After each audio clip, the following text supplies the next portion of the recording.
Et bonjour à tous et bienvenue dans le podcast de Racines et Lumière, le podcast qui vous accompagne sur le chemin de l'ancrage, de l'alignement et de la reconnexion à votre âme. Je suis Mélanie, professeure de yoga et de méditation et aujourd'hui je vous propose au travers de cet épisode à venir vous connecter à votre authenticité, celle qui fait également appel à votre vulnérabilité, la vulnérabilité qui bien souvent est cachée derrière nos masques. Et vous est-il déjà arrivé de vous sentir fatigué, sans raison, de manquer de clarté ou de sentir un vide sans vraiment pouvoir l'expliquer? Parfois, ces sensations sont liées au fait que l'on se cache derrière un masque qui nous protège mais qui aujourd'hui n'a plus sa place. Nous portons tous des masques, parfois sans même nous en rendre compte.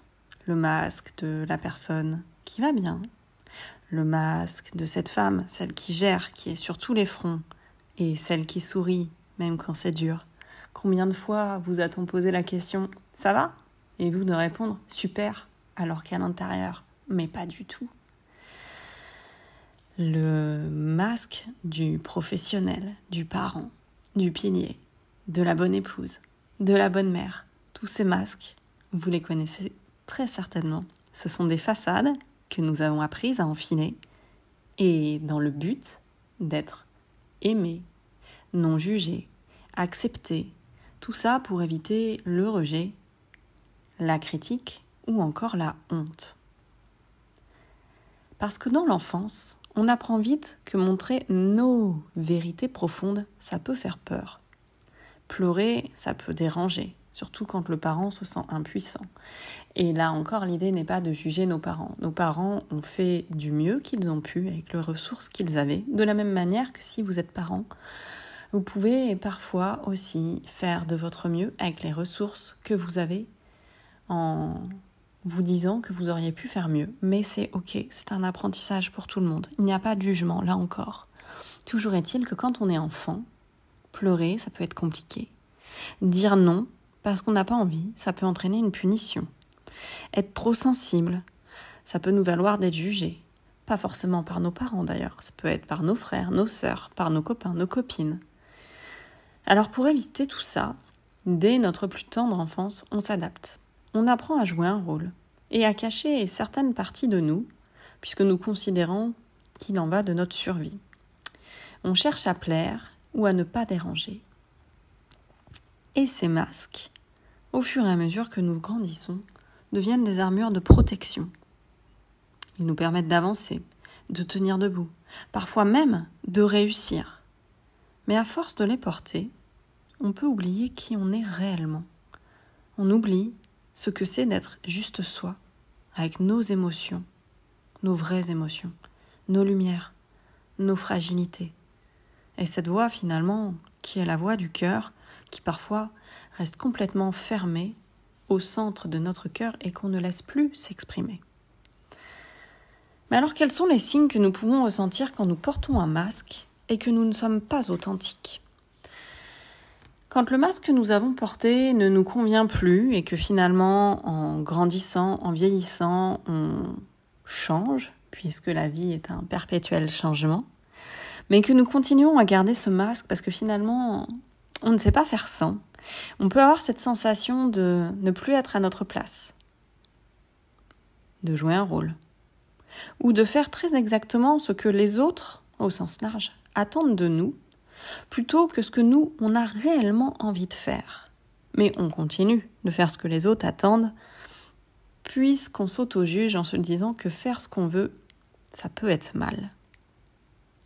Ce masque, il peut être invisible extérieurement.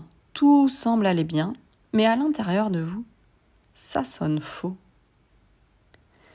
Parfois, on ne le perçoit même pas mentalement. On n'est pas forcément en conscience de ça. Mais notre corps, au travers de tous ces mots, MAUX, va nous parler. C'est comme si notre âme chuchotait, mais qu'on l'étouffait sans s'en rendre compte. Si je fais référence aux chakras, je dirais que lorsque nous ne sommes pas authentiques, les deux principaux chakras qui sont concernés C'est celui de la gorge et celui du cœur.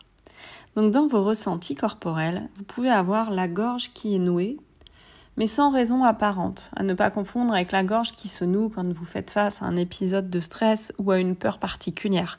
Auquel cas, là, la gorge va se nouer. Stress émotionnel, par exemple, dans une conversation difficile, et ça, c'est encore autre chose. Là, je parle vraiment d'un ressenti corporel où vous pouvez avoir cette sensation de gorge nouée alors qu'il n'y a pas vraiment de raison apparente. Ou des tensions qui vont se manifester dans les épaules, dans la mâchoire, parfois dans le ventre. Une fatigue qui est inexpliquée et une respiration plutôt courte qui reste au niveau thoracique et qui ne descend pas dans le ventre. Signe finalement que notre corps est soumis à un stress qui est un stress régulier, mais dont on n'arrive pas à connaître l'origine. Ça peut venir de là, je ne dis pas que ça vient toujours de là, attention. Dans nos comportements, nous allons avoir une énergie qui n'est pas l'énergie de vibration de notre cœur, mais finalement une énergie qui est très mentalisée. Donc, on peut être dans de la procrastination sur certains sujets. Vous savez que vous devez le faire, mais vous n'avez pas envie et ça traîne. Parfois, c'est juste parce que vous avez besoin de repos. Parfois, c'est réellement parce que vous êtes totalement désaligné finalement avec ce que vous voulez faire et vous n'osez pas dire ce que vous souhaitez faire. Parfois même, on n'est pas en conscience de ce qu'on souhaite faire. Là, c'est un peu plus compliqué. On peut également être dans un phénomène de suradaptation. Finalement, vous êtes tellement habitué que vous faites plaisir à tout le monde sans réellement savoir ni ce qui vous ferait plaisir, ni le faire. Ça, c'est de la suradaptation. Vous allez vous oublier. Et d'un point de vue émotionnel, ça va être ces phases de mélancolie. Cette tristesse, vous savez, qui est floue, qui parfois va apparaître sans raison claire. Vous vous sentez triste, mais sans trop.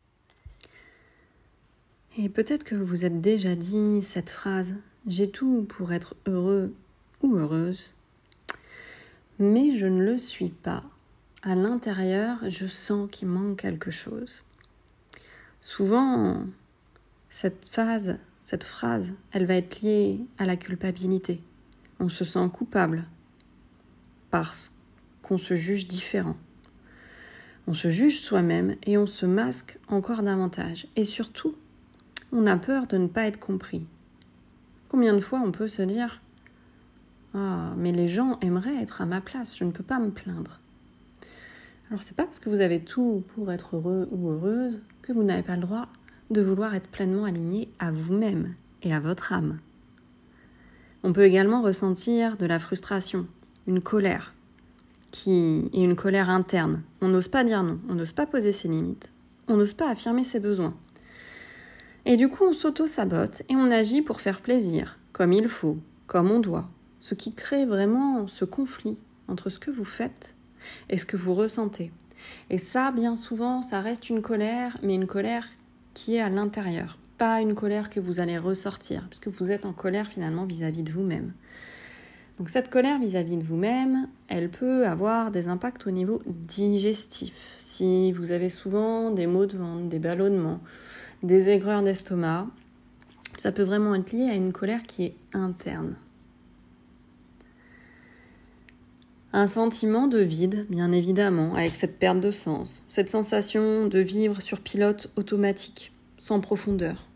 Vous êtes en mode robot. Les choses sont faites, tac, tac, tac, tac. Mais il n'y a pas de connexion à votre joie profonde.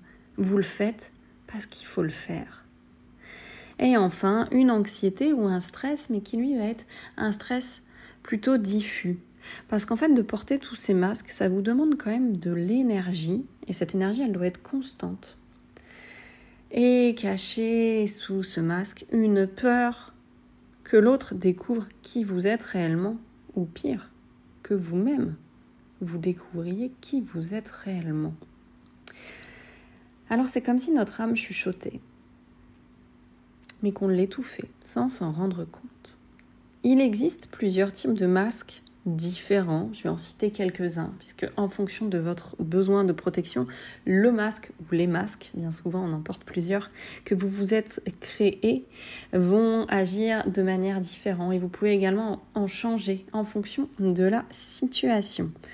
Et en connaissant finalement, reconnaissant le masque que vous portez, vous allez pouvoir plus facilement l'identifier et donc commencer à travailler pour le quitter et pour guérir. Donc le premier masque, c'est le masque du parfait. Le masque du parfait, c'est le masque de celui qui a besoin de tout contrôler, de tout faire correctement. Ça cache bien souvent une peur de ne pas être suffisant. La peur que les autres se disent « ça n'est pas assez, cette personne n'est pas assez bien pour moi, je ne vais pas continuer à la fréquenter » ou bien dans le cadre du professionnel, je ne vais pas avoir la validation du projet parce que je peux mieux faire. Souvent, c'est le masque de la personne qui est perfectionniste à l'extrême. On a besoin de cette validation extérieure. Le deuxième masque, c'est le masque de la personne qui est forte. Donc ça, on va plutôt être dans la personne qui va s'isoler de ses émotions ou s'isoler du reste du groupe quand les émotions sont trop compliquées à gérer et qui n'a pas envie de montrer sa vulnérabilité. On ne pleure pas.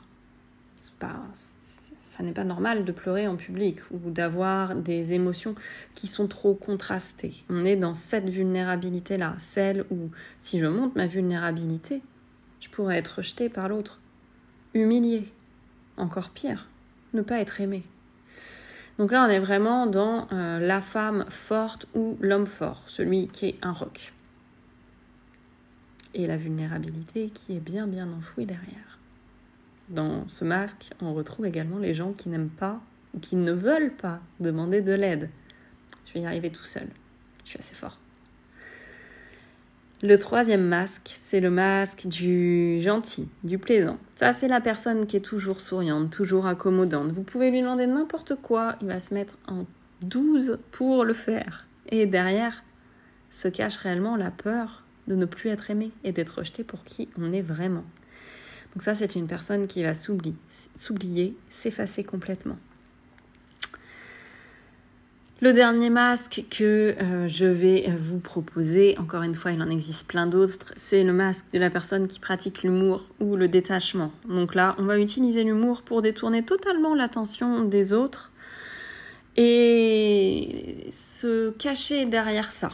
Donc là, c'est vraiment la peur de ne pas être aimé pour notre sensibilité.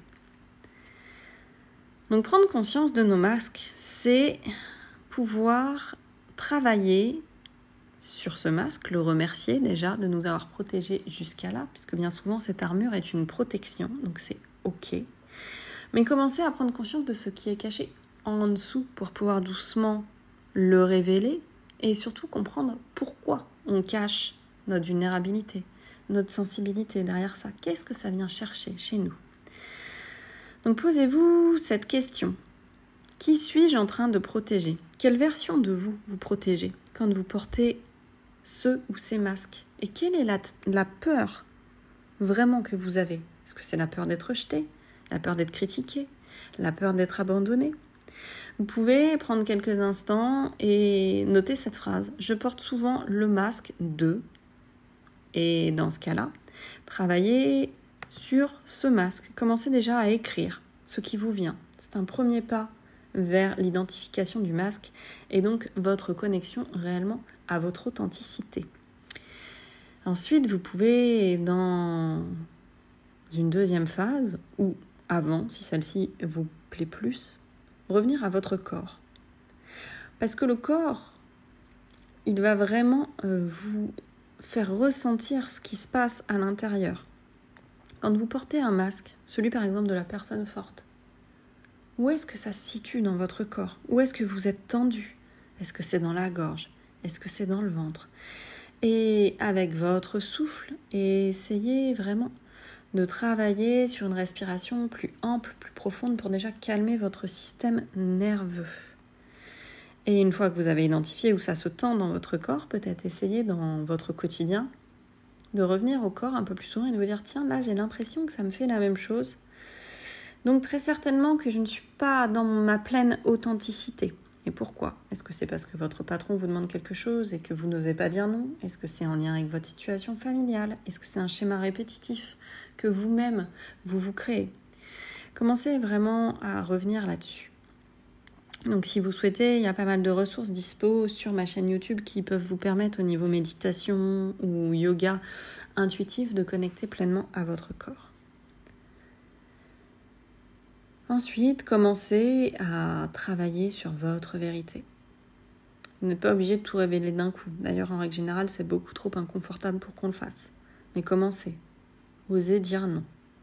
Exprimez un peu plus une vulnérabilité dans un espace où vous vous sentez quand même en sécurité, au sein de votre famille par exemple. Réussir à dire non, finalement j'ai bien réfléchi, j'ai pas envie d'inviter Jean-Pierre samedi soir, parce que j'ai eu une semaine qui était compliquée, et je pense qu'on devrait peut-être espacer un peu plus les invitations, parce que tu comprends, moi ça me génère beaucoup de charge mentale. Et je sens que c'est pas ok par rapport à mon énergie du moment. En exprimant réellement vos besoins sincères et en ouvrant un espace de communication aussi à l'autre pour qu'il puisse exprimer ses ressentis, vous allez pouvoir plus reprendre votre pouvoir sur votre authenticité et vous écouter. Donc là, c'est un exemple. Ça peut être valable sur tout un tas d'autres choses. Ensuite, vous, pleinement, vous accueillir dans votre vulnérabilité. Écoutez vos émotions et ce qu'elles ont à vous dire. Arrêtez de les enfouir. Écoutez-les. Les émotions sont des messagères. Et elles sont là uniquement pour porter un message. C'est ok à un moment donné d'avoir un coup de moins bien, d'avoir envie de pleurer parce qu'on a pris une réflexion qui vraiment vient chercher notre blessure. Au cours d'une réunion, quelque chose qu'on trouve injuste. C'est ok, acceptez-le. Et plus vous allez l'accepter, plus vous allez comprendre ce qui vient vous toucher et donc pouvoir aller plus loin dans votre guérison. Enfin, la dernière clé que j'ai envie de vous proposer, c'est de vous reconnecter à vos vraies valeurs. Est-ce que vous savez quelles sont vos valeurs de cœur ? Celles qui vous mettent en joie.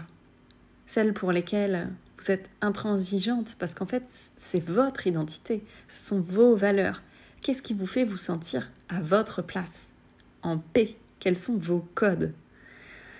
Donc l'exercice des valeurs, c'est un exercice que j'aime beaucoup faire.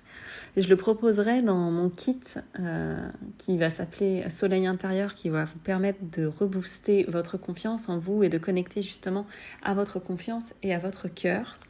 Vous pouvez bien évidemment regarder aussi sur Internet ou sur YouTube comment connecter avec vos valeurs.